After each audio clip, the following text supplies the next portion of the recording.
What is up, guys? You are in the home stretch for today's NBA season final hour for Lock on DraftKings and FanDuel, and hopefully we're broadcasting to someone out there. That's really my main hope, but I'm Chris Spags, joined by a man who is responsible for all the success you're going to have if you are an Awesemo Plus member, doing a ton of things behind the scenes, in addition to doing a ton of MLB content. He's Terry McBride. How are you doing, Terry?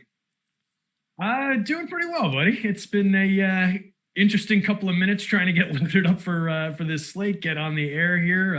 Got a little crick in my neck now from bouncing my head to our little theme song there for so long between shows. But yeah, doing good on what was supposed to be a nice casual MLB Saturday for me. Jumping into the fray with all this ridiculous NBA news that we've got to deal with. MLB lineups were in like 2 hours ago. Nothing's changed. Everything's set. It's so nice and peaceful and easy.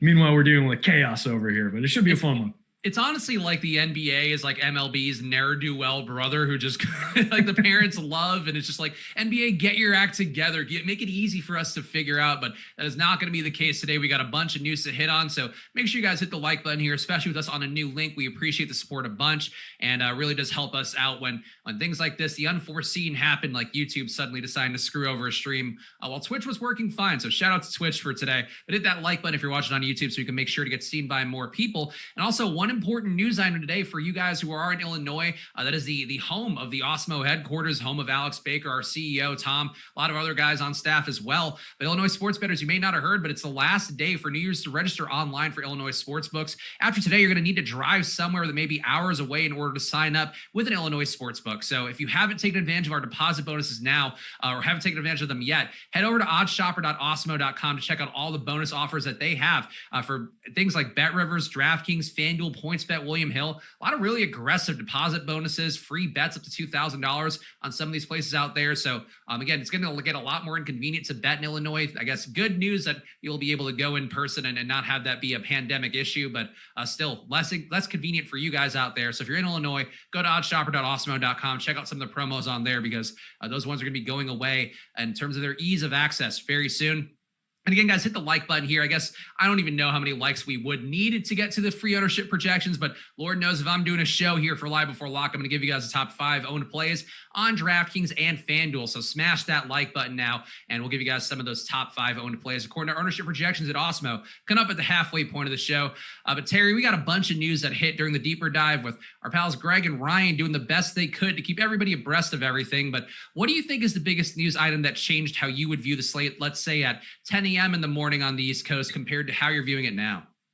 Yeah, I started viewing it at around 3 o'clock on the East Coast this afternoon when I did the game plan show. Wrote my MLB article earlier in the day and then kind of jumped into that. And I was operating a little bit behind, just waiting on an update to come out and playing with different things in the slate. I think like 3 or 4 things changed during that. Came out of that show really liking Giannis, trying to get to Giannis and Luka lineups, thinking that Maxey might have some value. Now Maxey's out.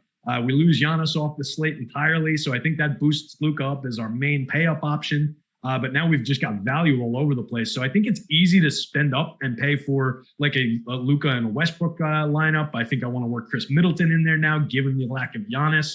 So we've got a wildly different slate than what I was talking about earlier in the day, but I think it's gotten a little bit more interesting with a lot of the emergent value and the ability to get some of these guys together in lineups now. So it's a wild slate. It's all over the place. You're definitely going to be some priority plays, and I'm with you. I think the Westbrook news to me, and it's something we've talked about a lot here with Beal missing sometimes recently due to a hip contusion for himself. That is going to be the case again today, but he's also going to be joined by Rui Hachimura on the sidelines.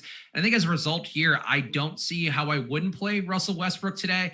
I think at his price, at his salary, all those things on DraftKings look very strong to me. I think with the positionality, you can make maybe a bit more of a case to play less on FanDuel. But to me, Terry, I think Westbrook is a play that you mentioned him being one guy you wanted to get to a lot. And I know Luka on the other side in the same game, both players rather in the same game at top here when the slate starts. But in this spot, I do think I would have Westbrook projected for 6 more fantasy points than Doncic. And I like Luka. I think I'll still get a good amount of him. I was getting a lot of Westbrook, a lot of Giannis, and a lot of Luka. Haven't been able to run another crunch yet. I'm going to do that during the show. But I think to me, it's Westbrook number 1 by a pretty decent margin. Then Luka to me is number 2 also by a decent margin. But how are you feeling about that? Would you agree with me that Westbrook is more of a priority than Luka, even though you probably can find some ways to get to both? Yeah, I think it makes some sense to try and find some ways to get to both, quite honestly. And while you were going through that, I just ran a crunch that I think is pretty updated for all the news for FanDuel. And across 500 lineups, I ended up with 26 lineups that those two guys are in together. And they look like pretty solid lineups with decent projected scores and some interesting combinations of players. A lot of chalk in here in terms of value and everything. But I think it's a pretty logical combination to look at. Despite playing in the same game, they're just going to be so positioned that it's almost a one-on-one game that you're talking about now, with just guys galore out from both teams. So I think Luka's maybe got a little bit more help on his team now. Maybe a couple better players in like a Josh Richardson. I think he's probably the third best player in the game at this point.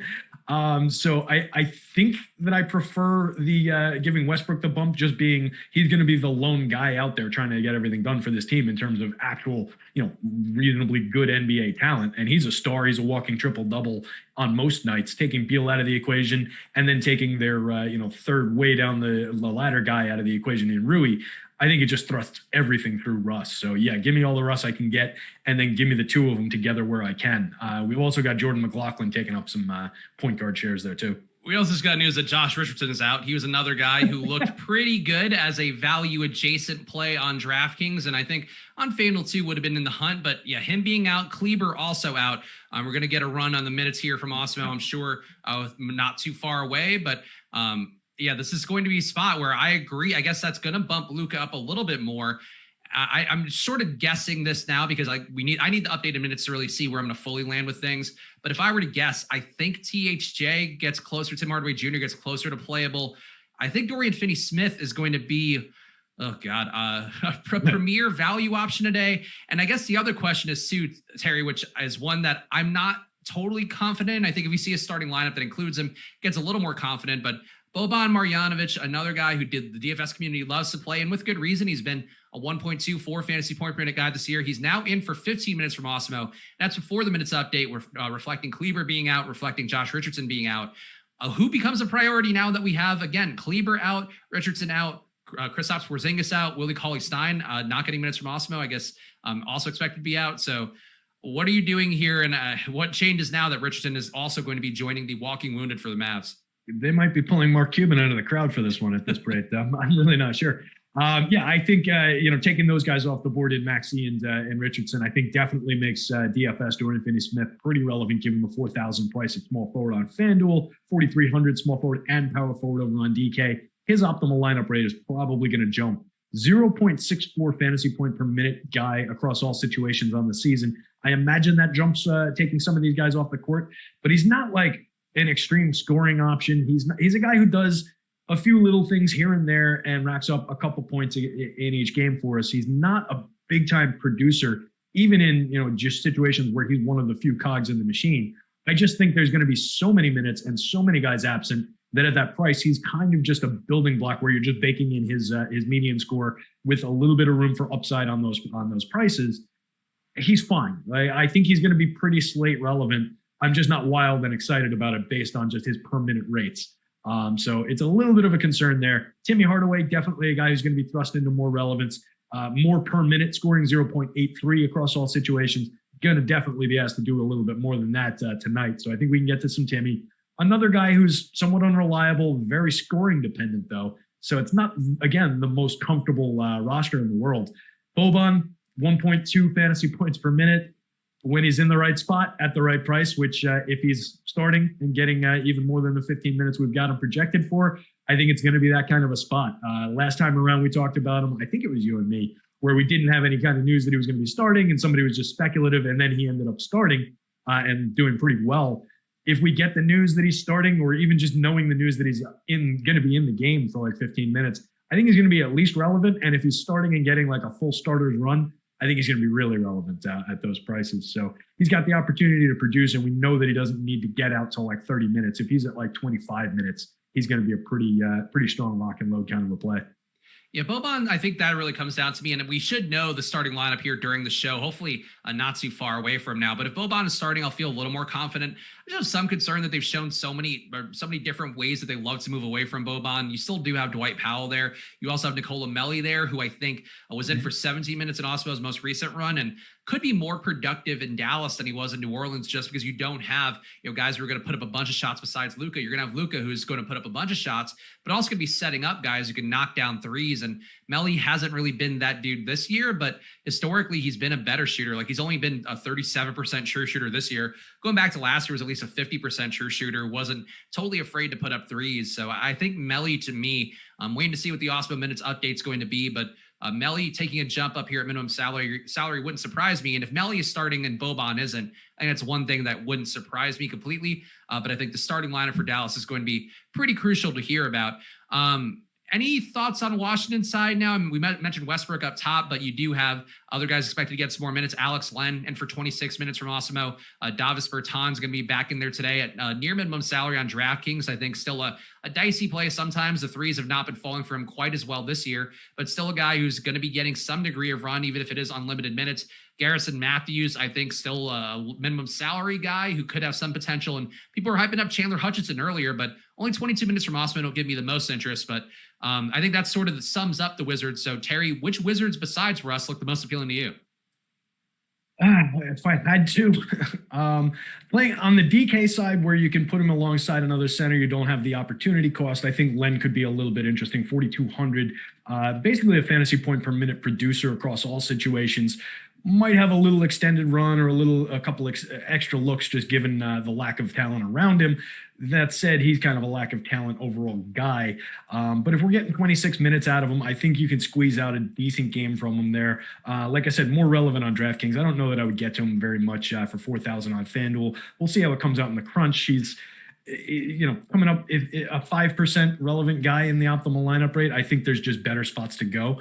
But we'll see how that, ends up working out. Bertans could be somewhat interesting, but to your point, he needs the threes to fall to get on the scoreboard basically at all. But I do think he's going to probably fill into that Rui role a little bit and pick up some of that.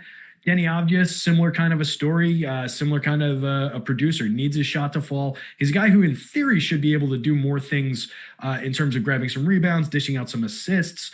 Very experienced basketball player, but just hasn't shown it in the NBA since coming over from the Euros. So 0.68 fantasy point per minute producer for only 4,000 at the small forward. These are guys I'm more apt to maybe mix in a little bit and take some shots on, but I don't know how key any of these guys are going to be to my lineups. Garrison Matthews falls into that category as well. Several different small forwards to mix and match through for no big investment on the FanDuel slate, and then guys that you can mix through both guard and forward on DK. Yeah, I think, ignoring the positionality on DraftKings where you do have to give up a center spot to get to Alex Len, I think he looks like the most appealing one to me, where we do know there is a real ceiling there. He's shown it in previous years, and even on a per minute basis, still been mostly fine this year, a 0.96 fantasy point per minute guy. I only have him getting 0.99 today, but if he's going to play 26 minutes, 0.99 fantasy points per minute, to me, that looks like one of the better value plays. But I think now we just got the minutes update as well. If you are an Awesemo Plus member, you can go get Awesemo's own projections as well as the actual minutes projections that are a lot of us pull here to sort of counterbalance our own projections against Awesemo's. And it does seem to me like Dallas aside, just because of the lack of bodies, Nicola Melli does look appealing. He's in for 27 minutes from Awesemo now. Even if he keeps his New Orleans rates, I think, which were pretty bad, 0.71 fantasy points per minute, he still looks like a 7x value play for me at minimum salary. So he's going to get into some lineups. Dwight Powell, I think, looks appreciably better. And Boban in for 17 minutes from Awesemo now, which honestly, maybe it is hard for him to not play the 17 minutes, because I feel like historically Alex has been a bit more reluctant to give Boban minutes just because there are games that he won't even make the rotation. So I think if Alex is going to give him 17, I feel like I need to play with some confidence that Boban's actually going to be in and playing at least some meaningful amount of time. Yeah, that makes a lot of sense to me. I think that is one that Alex is, somewhat reluctant, or at least maybe not reluctant, but careful, I think, because everybody else is using his data with that call. So I think that is one that maybe he is a little bit careful with on the minutes, which makes a lot of sense. So yeah, seeing him have a little bit of confidence makes me a little bit more confident. I would probably push and be a little bit more bullish on the play. I think the Melli call is actually pretty interesting. I was just looking to see if I could find his EuroLeague stats, because he's another guy who had a decent amount of experience before he came over here.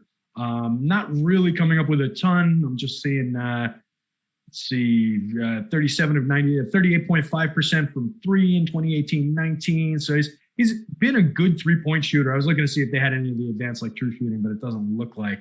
But he's been a guy who's a good 3-point shooter, had that reputation as a willing and capable shooter coming into the league. So yeah, if he's getting a significant run at those prices, that could be interesting and something that's not really on everybody's radar, particularly with all these changes coming down in the last hour before lock. Yeah, and I think just to me, Melly, coming into the league, part of his rep was that he was a knockdown shooter, and that didn't quite bear fruit for New Orleans. But there were some games that he actually was a fairly decent knockdown shooter, and I think when you do lose minutes and you're a guy like Melly who was playing a good amount of run in the Euro League and wherever leagues he's been playing in, or was playing in before the NBA, like he is a guy that was probably accustomed to getting a certain amount of minutes and getting a certain amount of respect that I think kind of evaporated before his eyes when he was in New Orleans. So wouldn't shock me to see him have a new lease on life here in Dallas. And really for a guy like Melly, whose primary value, like he can grab some rebounds. He does get some peripheral stats in terms of steals and all that, but his main value is really going to be like getting some scoring upside in, and Dallas needs it today. So I think this is kind of an ideal spot for Melly to figure it out. And I think he can bear some fruit today based on what I'm seeing. But Boban, also a guy I think I will be pretty comfortable with today, it looks like. Let's go to another big injury, Terry, that came through. And I think this is one which we're going to treat as though he's out. But Giannis downgraded to doubtful today in a back-to-back going against Sacramento. The line, as the deeper dive guys mentioned, Greg and Ryan were talking about, the line just kind of seemed a bit low for the expectation that Giannis would play. And it ended up being the case. Giannis doubtful. I think the expectation, the way you have to treat it really, is that Giannis is going to be out. And as a result, Terry, I think that you probably are going to see a lot more interest for Drew Holiday, for Chris Middleton. No surprises there. Bobby Portis, I think, looks okay, but at his price point on DraftKings, 5,200, I don't think he's a must-have on the slate because you do have some minimum salary guys. The aforementioned Melly, you have your Alex Lenz, you have Boban, you have some guys there who are very cheap, and Portis certainly has a ceiling, but I do think it's going to be tough for me to optimize to get him in unless I sort of look the other way, I guess, maybe, where I force him into lines where I don't have Middleton or Holiday, and that actually maybe the approach I take. But how are you feeling about Portis here coming off the COVID list? And we have seen guys be great coming off the COVID list, and some guys also have really tough times in their first few games back. Yeah, and it's something that it's difficult to predict, specifically with the COVID list, unless we get like the exact news about what the guy had. Did he have symptoms? All these different things that we really don't want to think about at this point, to be quite honest. But yeah, it's just a little bit hard to predict, and I don't think he's like value priced. If we were getting him at the high 3,000s, the mid 4,000s even, I think it's a different kind of a play. We've seen him produce some upside. He's got the significant skill in rebounding. He can score the ball a little bit, and this kind of a situation is usually the ideal for when you want to look to him. It's just with the price tag that he's at, that you mentioned on DK, 5,200, it suppresses him a little bit. I think he's still in play. I think he's still relevant. And I do like the fact that the public is behind on him a little bit, just based on this last update that I ran. So I think based on that, the leverage that's available, I might get to him a little bit more, but I'd be concerned about the play. It wouldn't be as comfortable for me as like a normal value play Bobby Portis would be. So there's a little bit of hesitation, but I think just based on, he's got an 8.1 leverage score in the most recent update. That's pretty strong against nearly a 30-point raw projection and a 20% boom score probability. So based on that, I think I could get there. It was a little bit, narrative-wise more concerning, but now that I'm looking at Alex's update and the numbers here, 25-minute projection, he stands out even better a little bit on FanDuel, just a kind of a flat position at the power forward, particularly if we're taking Giannis out of the equation. So I guess I reluctantly have talked myself into some Bobby Portis shares doing that, but he would be my least favorite out of the three between him, Middleton, and Holiday, despite what the numbers say.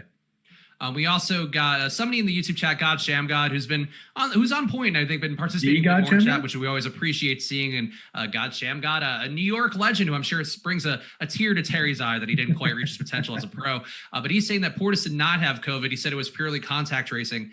Okay. The timing that he was out made me think it was COVID, and they don't have to reveal that. That is their privacy thing. So, it could be contact tracing, but normally going to err on the side of caution. Awesemo's going to give him 25 minutes. That's fine. But, I think for me, like just because of the price point, and then you do have some question marks, that's why Portis wouldn't be a priority play for me. Whereas I do think Middleton and Drew Holiday are priority plays. Yeah, that makes sense. And look, I'm sure, when Alex comes up with the 25-minute projection on Bobby Portis, he's probably taking that into account as well. So Portis does look good for the 25 minutes that we've got him at. I think we're just, we're taking a little bit into account that it's somewhat unpredictable. So we're not saying go out and I think we're baking a little bit of safety into the recommendation that we're giving here. I think we're both agreeing that, he does, based on this, look like a reasonable play. We're just a little bit hesitant based on what we know about the situation that he was in. So trust the numbers. I think he can get there, but maybe put him third in your rankings behind the other two, like we both came up with. And honestly, Thanasis showed, I think, enough to justify getting a few minutes here with Tucker still out. I think if Tucker were in, I would feel even less confident in Portis. But I don't know. I think, to me, the 25-minute projection for Portis just feels right. I think you're still going to get some of them in your lineups, and you're not going to get the 100% probably unless you're doing some things to really, kind of work your way around the projections. But for me, it's a safer option, and I think that's sort of the way I would want to treat it. How are you handling Middleton and Holiday, though, Terry? Because these guys, Middleton, we know for that stretch where Drew Holiday was out, we didn't see quite as much of Middleton rising to the occasion as he did last year when Eric Bledsoe was out. We do have more bodies there, guys who can score. Not to DiVincenzo stepping into his role a bit more. Connaughton spikes some upside days. You do have Jeff Teague in the mix now, which I know doesn't seem like a lot, but 30 minutes of Jeff Teague playing at the best version of himself, which at least he has been so far in his limited Milwaukee minutes. I think there's maybe some ways to maybe talk yourself out of playing Holiday or Middleton. But I feel like in the spot, just looking at the rates, Terry, where you have Drew Holiday, 36% assist rate, also 28% usage in court time without Giannis. For Middleton, you have 32% usage, 27% assist rate. These guys, to me, are almost as important as any play out there, including the Russell Westbrooks of the world. How are you feeling about them? Are they key plays to you, or are they guys you're getting a bit less in the field? I really like the Middleton call, and I'm sure that Holiday will come up as well as I do this next update and run another crunch. But I was getting to some Middleton earlier in the day before any of the changes, so this just definitely pushes them up even further for me.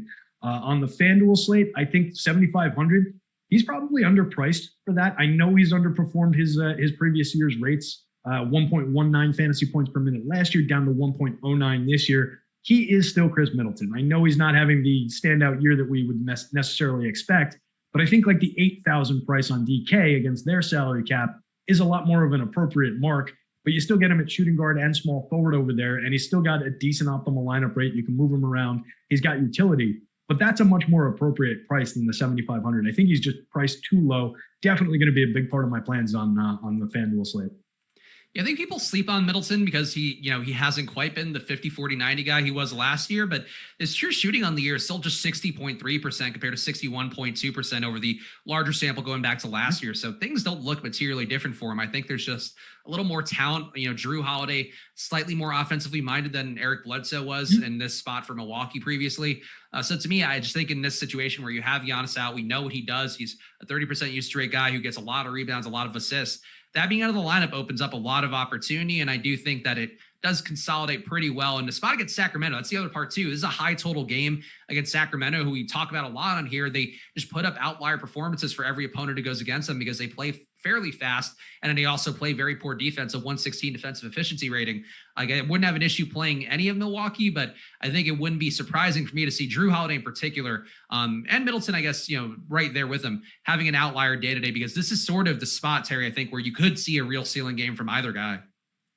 Yeah, for sure. And you're right about this Sacramento team. It's a team that just plays no defense, but they do it at a decent pace. My New York Knicks, one of the worst offenses in the league, put like 65 points on them in a half earlier in the season. So there's significant upside for sure in terms of who they're going up against in this matchup.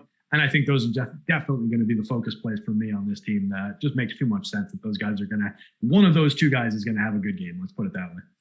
We also got news that Davis Bertans will start for Rui Hachimura on Saturday, though there were reports that he's on a minutes limit, but it is a Scott Brooks minutes limit, so that can sometimes mean absolutely nothing, and sometimes it could be a real thing. But Terry, I guess with Bertans starting, does that change anything for you? I think we sort of still covered it. You got to have his shots falling from three, and that's really the only way he's going to add value, because he has not been rebounding at all this year, has never been a great assist guy.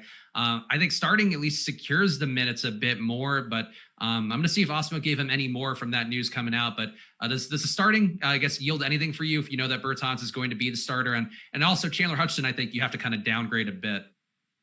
Yeah, I think that might be more the case where it's just, all right, we know we're not getting 30 minutes of run from Hutchinson. Looks like this update didn't catch it yet. It's still at a 20-minute Bertans mark. It makes him a little bit more interesting, maybe. Just he's going to be filling that role, and we know that he's going to fill that role now. But it's just all about whether or not that shot is going down, and it's not something I can trust. 3,800 power forward on FanDuel, that might pop up as relevant. 33 on DK, again, could be relevant, but we do have a lot of value plays to work with. And I think he's one of the less reliable ones that we have to work with. So I'm not wild about getting to the play. I do want to reserve the right to change my mind completely based on what Alex puts in here on this next update. I don't think it would be one that I'd be really going out of my way for, though. Like, yeah, I like to, when I get to those values, I like to get to guys who can rack up some more of the counting stats more reliably. Some guys who just have a little bit more reliable production and don't revolve their entire game around whether or not the shot is falling. I'm basically, I think, casting my lot with Nicola Melli more than I ever would have thought possible when I woke up this morning. But I think, to me, I'd rather have Melli than Bertans, because if he's going to be projected for more minutes and there's a more obvious pathway for him to have those minutes with no restrictions on him, no concern that he could just be hurt. And Bertans really struggled with his fitness levels, with all of those things that did come up. And we just got a projections update too, but Bertans still at 21 minutes. So I think this is where Alex is going to be comfortable leaving him today. I just feel like Melli is going to be a better play, a little bit cheaper. And like that kind of matters even on a slate like this, because that could be the difference between getting Russ and Luka or not. Yeah, and particularly if we're talking about a 21-minute projection, it might just be the case where everybody falls flat in terms of what we expect from minutes and where the points go for these guys. And none of them really pop into that extreme value play despite the pricing. They might just all fall into, the 5-6% optimal, and you can get to them if you get to them kind of a range, which would make Melli the more interesting play for sure. All right, it's the halfway point of the show, so you guys know what that means. If you're out there, we just got a fresh run of ownership, but it's Easter weekend, so one slight deviation. It is, in fact, bunny time this weekend. Should I take the hat off and do straight bunny ears? Let's see. I'll do it this way. Absolutely. There we go. Okay, yeah. It's that bunny is the time, least attractive guys. Playboy Playmate I have ever seen. The thing, to be clear, this is not something I purchased. This is my girlfriend, for some reason, has bunny ear headband. And I just thought, hey, why not wear it today on Easter weekend? What other time can I wear bunny ears on the show and not be more of a maniac than I am normally? But it's bunny time. So let's do the top 5 owned plays, little Easter egg gifts for all of you guys, Easter baskets for every single one of you in the form of our ownership projections. You can always get yourself at awesemo.com/join. We've got Jordan McLaughlin, number 1 at 52%. Number 2, Boban Marjanovic, everybody buying in at 47%. Number 3, Russell Westbrook at 37%. Number 4, Luka Doncic at 34%. Number 5, Chris Middleton at 31%. Terry, you heard those names out of the top 5 on DraftKings. Does anybody stand out as being a bit too risky for you? There's a really tall guy in that list who got beat to death by John Wick that always concerns me when we have to go to him, just because I love the production when he's out there, but it's also just you're getting that big lumbering guy who there's still a chance that he gets run off the court in this one. They might not need his size. They might not. I don't know. I like it. I think I'll be there. The price is right. Obviously, the opportunity is there. The production is there. If I was picking one guy that concerned me out of that list, though, I think it would be Boban. Yeah, I think Boban gives me enough concern here. Jordan McLaughlin we haven't even hit on yet, but a boy that I enjoy quite a bit today on this bunny time show that we're doing right now. Top 5 on FanDuel. Number 1, Chris Middleton at 48%. Number 2, Jimmy Butler at 36%. Number 3, Luka Doncic at 34%. Number 4, Russell Westbrook at 34%. And number 5, Bobby Portis at 33%.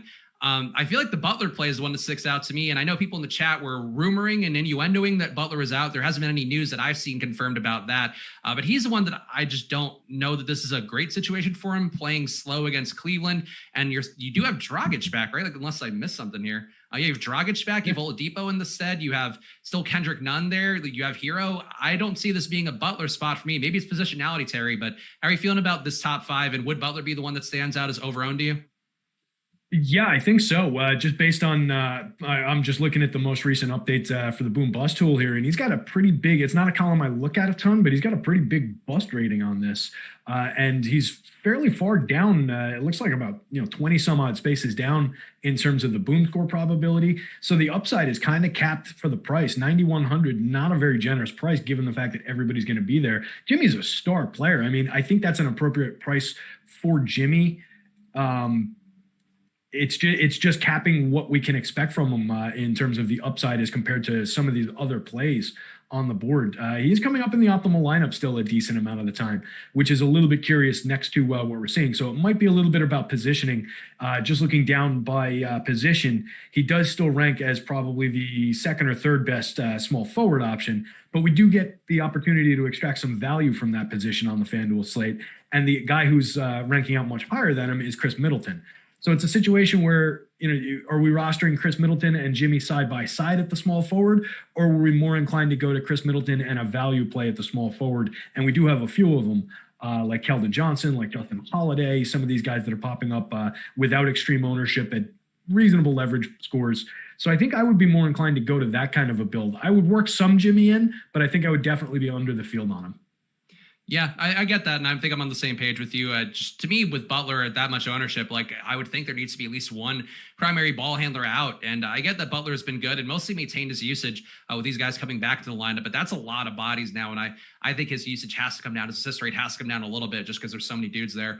We also officially got the news Malik Beasley was doubtful all day. He's ruled out. We have not gotten Ricky Rubio officially ruled out, unless I missed that, but he was also doubtful. But now that Beasley's officially out, I think we can more comfortably jump around. And also, shout out to the YouTube chat. It really made me laugh with some of the bunny jokes that immediately came out on there. And I will share with you guys, I had the same theories about why my girlfriend had the bunny ears, but she's just an asshole, much like I am. She has her own props and bits that she does just around the house. So that's the true sign of love, is when you can wear your girlfriend's bunny ears and know that you're both comparably insane. Let's talk. Do you guys just have like a costume closet somewhere now that's like just backstage at a Broadway show? You open it up and there's just 150 costumes in there. There's a closet to my right here. We have the Peloton, and then there's a closet with like a bunch of stuff, and it's just money hat storage and various things. So, and also money suit storage now. So yeah, definitely we're going that way. Not too far away from me being the Gallagher for a new generation. Let's talk Jordan McLaughlin. I think on DraftKings, this kind of play to me screams a dude that you just have to put in. On FanDuel, he's going to be comparably owned, and I don't know you need him as much on FanDuel. I have some concerns about the usage. I think it does come up a bit, but yesterday, 9% usage. And granted, that was with Beasley in the rotation, so that's a pretty big usage guy being there who's not going to be there today. But McLaughlin to you, Terry, I think on DraftKings, I might have him on every single lineup. I think that's the way it's looking to me right now. But are you with me on FanDuel maybe being a bit less appealing? Maybe a bit, but he was still coming up pretty frequently for me in that last crunch, which is eons ago at this point in terms of the news changing and everything.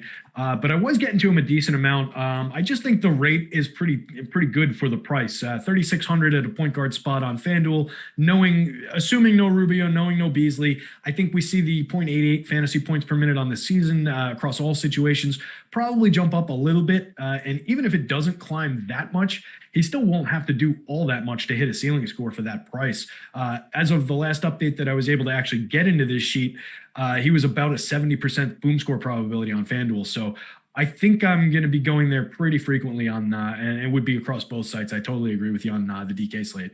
So McLaughlin, definitely a big time value play on both sites.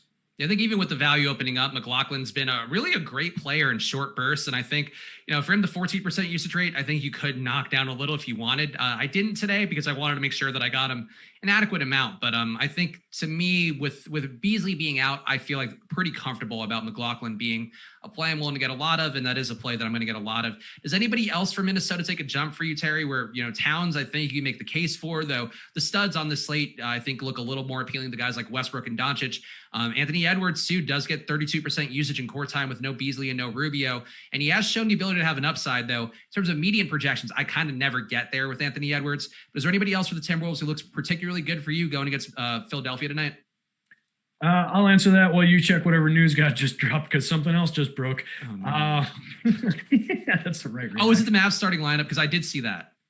I'm not sure. I just had a pop-up that I didn't read. But Mavs starting lineup: Doncic, Hardaway Jr., Finney-Smith, Melli, and Marjanovic. So all the guys we talked about are going to be starting. And now, to me, I think get a lot safer. But I believe that's the news that he posted. Let me just double check. Cool. Yeah, and that would be good news across the board for all the plays as we discussed them for that. Anthony Edwards on the Minnesota side of things. I think I fall into the same thing as you, where like just his lack of overall efficiency and just the way that he manages to rack up the points that he does, 0.94 fantasy points per minute for the season. I just don't get to him a ton unless I'm forcing him. I think he's been appropriately priced for what he's done kind of through the season. Like when he started seeing more minutes, the sites caught up with him. If he was at he's at 7,900 at the shooting guard on FanDuel. They're just better plays for that money. I think if he was in the 63, 65 range, he would have pretty significant upside for this slate and this opportunity. I think he's just priced out of relevance. He's a mix and match kind of a guy, coming up in the single digits in terms of the optimal lineup rates, single digits for boom score probability. I don't love it. He's got an okay raw point projection if that's the only thing you care about. But I think on a slate this size, there's enough different directions to go, and I think we have to care about the ownership, the upside and the leverage. It's not like it's a really short slate. So yeah, Edwards wouldn't really be in play very much for me. Take him as I get him. Cat, I would like to get to a little bit more than I am, just given the kind of dearth of options at the center spot. He's coming up 10% optimal on the FanDuel update, a little bit more than that on the DK side of things. So another guy that I would probably take what I get, but I might give him a little bit of a goose if I don't think I'm getting to quite enough of him, because I do think there's upside there. No Beasley in the equation, no Rubio in the equation. Probably going to have to do a little bit more. So we'll see where we land with Cat, but he's appropriately priced. I mean, 10.6 on FanDuel, 10,000 on DK. Maybe that's 100 or two short for Cat with none of these other guys, but it's around the right price. Yeah, I agree. I won't be surprised if I get a little bit of Towns here. I'm running my final crunch now and going to see how that looks out in my sorting process on Excel. But I think, to me, I would say Towns because of the position. And honestly, because of the fact that a lot of people are going to be playing Boban. I like Boban. He's a fantastic per minute guy, but still somebody could get into foul trouble, could see a few less minutes, could just play one stint in the first half, one stint in the second half. Like, there are some ways it could get weird for him. That the safety of a guy like Towns has been fantastic since Chris Finch took over as a coach and been, I think a better passer. He's been used more like a Jokic because that's a guy who coached Jokic and kind of put those things in place in Denver. I think Towns, to me, one guy you could get to if you're not playing one of Luka or Russell Westbrook, but I think still has to be prioritized behind those three. Are you playing any Joel Embiid? We need to talk Cleveland here. We got some questions about Kevin Love. We also got a super chat about Mo Bamba that I want to make sure to hit on. I'm sorry we're taking so long to get that. We want to make sure we're getting the news out that's most relevant for everybody first. But anything for you on Philadelphia side, Terry? We have Embiid back. I think these guys are priced for life without Embiid, especially Tobias Harris. Simmons has just been terrible in every game without Embiid, so I don't know why you'd play him now that Embiid's back in. But I don't see anything for Philly. I'm just going to offer up in case you do, because it is a high implied total for these guys of 119. Yeah, I think the only reason to go to Simmons there would be just if you're one of those people who believes that the DFS gods operate in strange ways and he would have his massive upside game now. But yeah, I'm with you. I think those guys are mispriced for the game with Embiid back. And I think Embiid is super expensive for the minutes that we expect him to play. Alex has him around 28 minutes. I agree with that. I don't think we're going to anything on Philly, to be quite honest. If I got a couple shares of any of the stars, I'd be okay with it. Embiid would be the one I might look to. All right, Embiid popped up in that lineup. Let me flip that to Cat. I just think there's, for 100 less on FanDuel, I think it just makes all the sense in the world to go to Cat instead of Embiid here. He's just significantly longer minutes projection, similar-ish production, at least expectation of production. Embiid is at a 1.63 on the year. There's no competing with that, but Cat is at a 1.38 across all situations. You're getting him for at least 7-8 more minutes. And we can probably reasonably expect that Embiid would be maybe a little bit hampered. I know we like to expect that, when a guy gets rolled out by his team, he's at full health and ready to go. I think in this case, it might be a case of the player lobbying and them kind of caving to his wanting to play. So I think maybe we could see a little bit of a downtick in his expectation there. Still a phenomenal player, but just for DFS purposes, I don't know that I want to go to Embiid today. We've also just got a bunch of value centers above him. So I think there's just options to go to. And then to your point real quick on, cause I thought it was pretty sharp on the Towns play, with a lot of people going to that Boban play, particularly on FanDuel, where we talk about opportunity cost a lot. A lot of times we say, yeah, there's opportunity cost in going to that low cost guy. And then people go to it anyway. And we don't really talk about like what to do to counter that. So if you're thinking, wow, there'd be a tremendous opportunity cost in going to like an Alex Len, to a Boban at the center spot on FanDuel, would you go to the guy that we think is going to be the most likely pay up star guy and an under-owned Karl Anthony Towns in that spot, and actually go to the other guy and take advantage of everybody else falling into the opportunity cost trap that you think is there? I don't necessarily think it's there based on what I'm seeing around the Boban numbers, although he's got a massive negative leverage score. So you're going against the field pretty dramatically by doing that. And you're capturing the guy that we'd be worried about not getting to by virtue of having used Boban in that center spot. if that makes sense.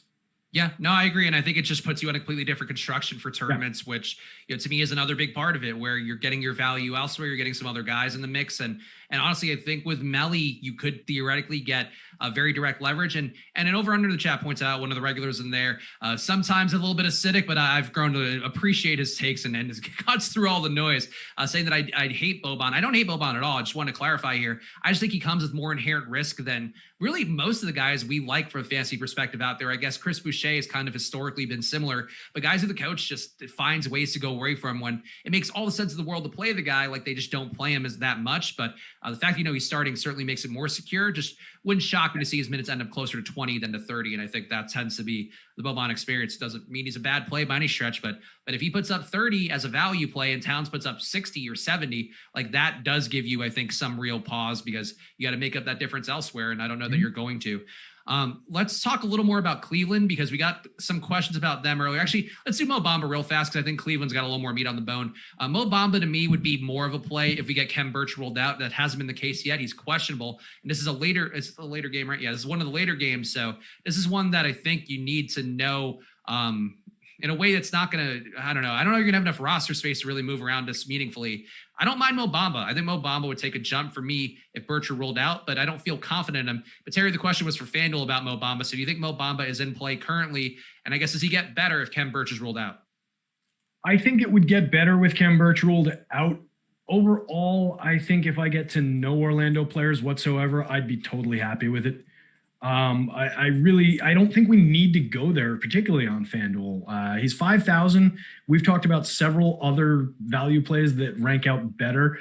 Even if he comes up with Birch coming out, I don't know that he's going to come up to the degree that he's going to be equal to any of these other guys who cost less.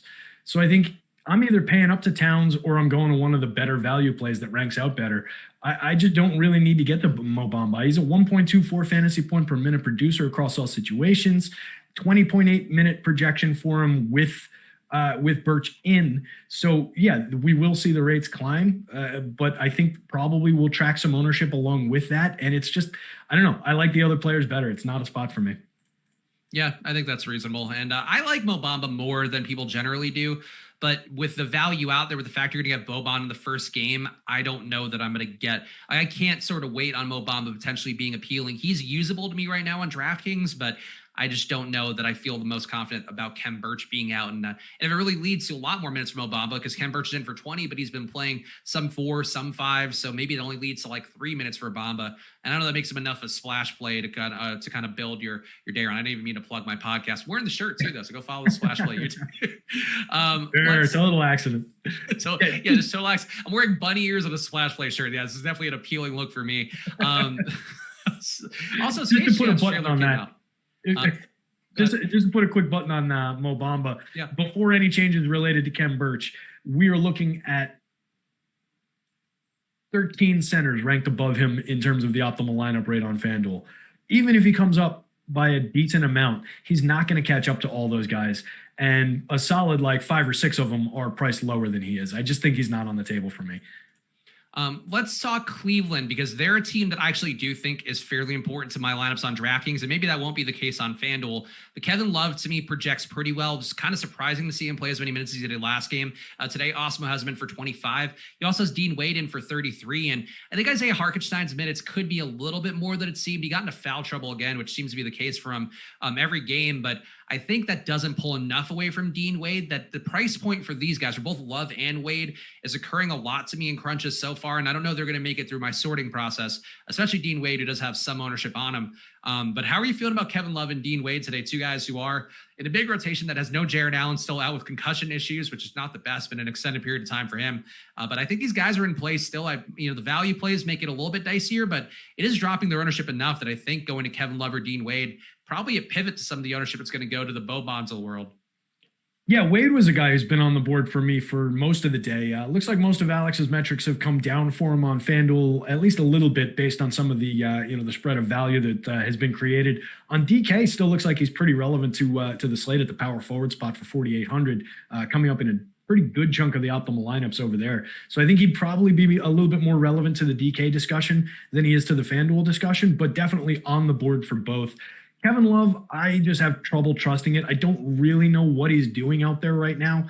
Like, why are they playing him? Why are they? It just doesn't make sense to me. That said, if he's getting 25 minutes, he has the talent certainly to pay off a 4,500 salary on FanDuel, 5,300 on DK. But I prefer his teammate Dean Wade at the same position and very similar pricing pretty much across the board. So I would take a few shares of Kevin Love, but I'd much rather have Wade. I think Hartenstein is interesting. I really enjoyed, I think it was you and Greg the other day. I had a Frankenstein kind of a conversation, which was fun. So I think he's relevant. Pops up a little bit with his center eligibility on DK and has a nice leverage score over there, actually. So it looks like the public isn't really touching him. I would probably consider it more as a second center, roster him alongside a better center, and just use him for his value that he creates. But that said, we also do have a lot of value plays to work with over there that are cheaper than him. So it's interesting. You do gain some leverage, so it could be a little sneaky. That would be the way I would deploy Hartenstein.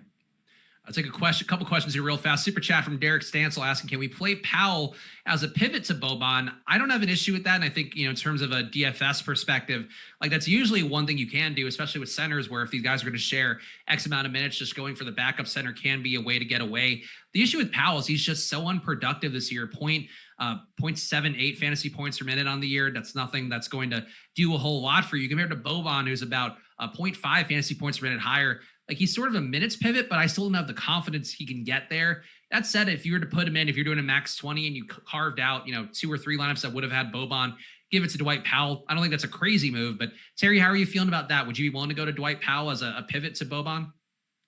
Here and there, maybe. And it would be more about the DraftKings side of things. 3,900 with everything we've talked about in terms of opportunity cost, other plays, et cetera, on FanDuel. Probably too much to ask from Dwight Powell. Dead minimum 3,000 on DraftKings gives him a little bit of utility. It's not something I would go wild with, but he's got a decent boom score probability. He costs nothing, and you can kind of bake him in as just, I'm going to get my 18, 22 points out of him and move along. So he's that kind of play. If you wanted to do it as a pivot from Boban, you're saving $100. Boban is by far the better play, but yeah, I think it makes a little bit of sense. Boban's ownership, by the way, just got a run of ownership, which you can always get for yourself at awesemo.com/join, up to 60% on DK, and not actually, where is he at all on the ownership on FanDuel? On FanDuel, just 16%. So 2 completely different plays, 60 on DK, 16% on FanDuel. So that's interesting. 47 on the last update on FanDuel. So would he be in play at all for you on FanDuel? I feel like we didn't really address that too much. Yeah, based on that, he would be. It would be the leverage score, but I might have, maybe I pasted. We're seeing different things, so maybe I pasted something in here wrong. So let me check. It just we got an ownership update 1 minute ago. Oh, okay, so that's probably that's probably the difference. If he's that low owned from what you just said, then yeah, definitely would be very much in play for me on the FanDuel slate because I think that would create a massive leverage score for him. Let me just pull it up on the boom bust here. He dropped to 9.7. Do we get changed news on Boban? Or is it just that? I don't think so. Let's see. I'll refresh my ownership one more time to make sure. Yeah, only coming up 60% for 9.7. DK, and it says 2 minutes ago, and it's still 60 and 16. Yeah. So all his data on the boom bust tool changed, which is a little bit interesting. Curious to see why that might have been, because he jumped from the previous version that I had him at a 19.7 minute projection and decently optimal, and now he jumped up in minutes and came down in optimal. I'm curious about why that would be. Yeah. Maybe something else opening up on FanDuel? I don't know what else. Yeah, that's what I'm wondering, but I'm not sure. I'm not spotting immediately what it is. Interesting. All right, well, let's go to the premium Slack, see if we got any questions in there. We'll take a few of these here. How do you feel about Harrison Barnes on a FanDuel GPP? I have to say Harrison Barnes. I'm still getting Buddy Hield on DK, and actually that's one of the plays that always occurs for me a bit too much. But how are you feeling about Harrison Barnes? Because to me, he's a guy that I think is mostly a non-factor, but it could be one of those things I'm not playing FanDuel tonight, so I may not have the insight into. Yeah, Barnes was at least slate relevant earlier in the day. Not 100% on where he might have come out in the wash with some of this news. But out of those two, I prefer Barnes. I think he's the better player in general and a little less scoring dependent, just does a little bit more. So between him and Buddy, I would definitely land on Barnes more frequently. Just checking the pricing. It looks like that holds up across sites. I know Rayen's a bigger Buddy Hield fan, gets to him a lot, and he was talking about him on the last show. For me, it looks like Buddy's over-owned on both sites. Not somebody I'm super comfortable getting to anyway. So he would be a little, not a cross-off. I'll take what I get of him, but process and everything would push him pretty far down to the point where I don't know how much of him I would get. While Barnes has more utility for me, particularly because he's a power forward on FanDuel at 5,800, spot that we're going to need to fill in a decent amount in these lineups. But he's one of those guys I always get because his salary happens to work with whatever, my sorting process deems as the optimal construction. And I don't mind it. Sometimes it honestly does work out pretty well because Buddy has pretty big upside. But if you are a regular Buddy player, as Terry mentioned, as Rayen is, a lot of sharp players, which makes me feel like I'm in good company when getting torched by Buddy after night. But this spot, Buddy pops up for me, and it is a day where I'll be playing him. So that's where my money's going to be going. Let's go back to the Slack here. Any final questions? Pistol Pete asking, who are you liking for a FanDuel GPP? He's asking for your best two values and two studs. And as we've talked about, these are different situations on DK and FanDuel today. So Terry, two values. I think one of them for you has to be Jordan McLaughlin, right? Yeah, definitely Jordan McLaughlin with a bullet on that. And then since my copy pasting has gotten a little wonky in these last updates, so I'm just going to go directly to the board on the website. Give me half a second on that. Sure. I'll see if I can't pull up some good plays here. Let's see. Luka, I think, is going to be one of those answers just in terms of the pay up option for the star. Actually, I should have thought of the other guy on the other side of that one first because we talked about liking him a little bit better. So let's call it Russ Westbrook as a star. And then I'll go a different direction. A guy I consider maybe a tier down from a star. Chris Middleton are my two more spendy options. And then McLaughlin for sure. And then I'll steal your answer with Nicolo Melli. Looks like another solid value play there. So you get a 3,600, a 3,500, and then a couple spendy options. I'm glad he's making the cut on FanDuel too. I want Nicolo Melli to have a chance here. I feel like I would be upset for him if he didn't like his American experience because the Pelicans jerked him around and ruined his career. That's just how I'm feeling. I got my exposures in here, and it looks like people yesterday, Eric Bledsoe 100% didn't work out yesterday. Worked out fantastically the day before. Honestly, Bledsoe, I still profited on the night, so I don't feel even that bad about the Bledsoe play. I'll stand by that one. But today, Terry, I've got here, we'll play a game here. I have two guys at 100% and one guy at 98%. You want to guess who those would be on DK? Is it Melli? No, I'm actually lower on Melli than I would have thought. Boban? Boban is one at 100%. Okay. Yes. All right. Yeah, I figured that. Who else did we talk about? Is it McLaughlin? It is. That's another 100%. Two of the best value plays on the slate, I hope. Yeah, let's hope. Yeah. Dean Wade? No. So Russ is now the other one that I got 98% of. So. I was thinking, yeah, that makes sense. Yeah. That would. Thankfully, a little bit less Dean Wade. I like Dean Wade, but I think that's one play I don't necessarily want to get holding the bag too much with, though. I guess I'll have more than Field. I'll have 31% Dean Wade. Field's at 12%. So still like Dean Wade. And Melli, I guess I will be just with Field on. So he's projected for 28% ownership. I'm going to have 28.5. Anything interesting you're noticing in your final sorting process, Terry? And if you're, by the way, doing them right now, let me know and I'll fill for some airtime. I'm running a crunch in the side. I just reloaded the page here and I'm using Alex's. I actually have some baseball lineups to sort through, but I got an extra 10 minutes on that one after we get off the air. So we're all good. Looks like with Alex's data, most recent crunch that I ran here, getting a ton of Chris Middleton, which I like, getting a lot of Jordan McLaughlin, which I like, Russ, which I like. The surprise and the one that I kind of was not wanting to get to and was popping up a little bit more for Alex, so it makes sense, Jimmy Butler. Comes up in around 50% of 200 lineups. So that's interesting. I think maybe I have to, maybe unwind a little bit of what I said about Jimmy. I'm still not totally comfortable with the play just based on, like we talked about, everybody's healthy, everybody's back, and he's appropriately priced. But it does look like we've got enough room to squeeze him into a lot of these lineups. So it's interesting. I'm going to actually, let me click on Jimmy. I'm just curious who he's coming up a lot with. So it looks like in a lot of the Jimmy lineups, we're still getting plenty of Chris Middleton, plenty of McLaughlin, of course, a lot of Russ. Then we're getting some DiVincenzo and some Portis along with him. We're getting a good share of Nicolo Melli. So it's really focused a lot of concentration around like Butler, Middleton, Westbrook constructions in terms of the 3-star-ish kind of players, and then building in a lot of those value guys and grabbing a few mid-range players along the way. Center shares at that with those constructions For those Jimmy lineups, we were getting Boban at 24, Alex Len at 23, Miles Turner, who we didn't touch on, at 18% and 9% of Karl Anthony Towns. So it was distributing center a little bit interestingly on those constructions. I actually kind of like those lineups with Jimmy in there. I'm surprised. I guess that could be part of it too. Sometimes a guy just looks good, and Jimmy Butler, even though I said earlier, I don't think he's the best play in terms of a ceiling because he has all these guys in there, probably not going to kill you. Like he's going to give you 35 to 45 at least, even if things do go a little bit weird. So I get it. We also got news of the Magic, which I think could change what we talked about with Mo Bamba. Kem Birch out, Carter Williams out, Kareem Manet out, Otto Porter Jr. out. So that is 4 bodies out for Orlando. And I mean, does that make you want to play any Magic now, Terry? I think Mark Cuban's going to play for them instead of Dallas. Yeah, I got no love for that team.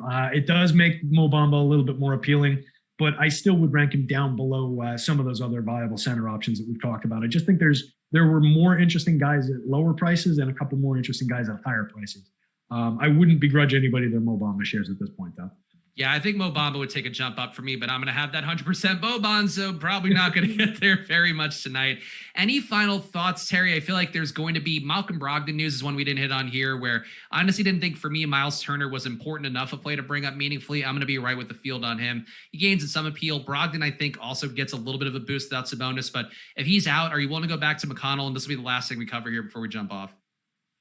I think McConnell becomes a little bit more interesting. I'm just not sure how he would fit in around the edges with those other guards that I'm rostering. So I don't know that he would really spring into lineups just DFS wise, but I do think he would become more interesting, see potential for more usage in that situation. And he's gone off a few times this year. So he's definitely an interesting player. I'm just curious as to where he would slot in terms of like how everything comes together for us. Yep. So that's it. So keep an eye on that one. Definitely, honestly, make sure you're paying attention. It sucks. Saturday night, we're all getting back to some degree of normalcy. It seems if you've taken care of your business with your shots and stuff around the country and things opening back up, but make sure you're paying attention. It's really important. I think, especially on nights like today, where a lot of people are going to be distracted with MLB, with NCAA Final Four stuff going on. So just pay attention, do your swap optimizing, do all that stuff. Terry, what are the plugs for you? I know you are here all weekend long, so give the people where they could see you next. I'm doing some show or other tomorrow. I'll be writing the basketball deep dive tomorrow. Pretty sure it's a normal Sunday for me where I'll be writing the deep dive and then on the deeper dive tomorrow. So tune in for that. But more importantly, tune into all the shows. We've got a ton of content with baseball starting. We've got a bunch going on. Tune into the shows. Make sure you join up in Slack. Say hi in Slack, TMcB74. I'm around all the time. I like to answer questions, talk shop, whatever it is. So we'll see you guys around. Yeah, Terry, one of those genuine nice guys out there who will reply to your Slacks. I'll reply too, but not as enthusiastically as Terry will. So make sure you are checking him out. Follow me at Chris Spags. Follow at DigitalB21. Follow at Awesemo_com. Make sure to check out all the pinned tweets on there. As always, tons of giveaways and stuff going on. Shout out our producer, Jordan Klein, and happy Easter to all of you guys. Hope you enjoyed bunny time and hope you have a great night. See you guys again soon. Bye.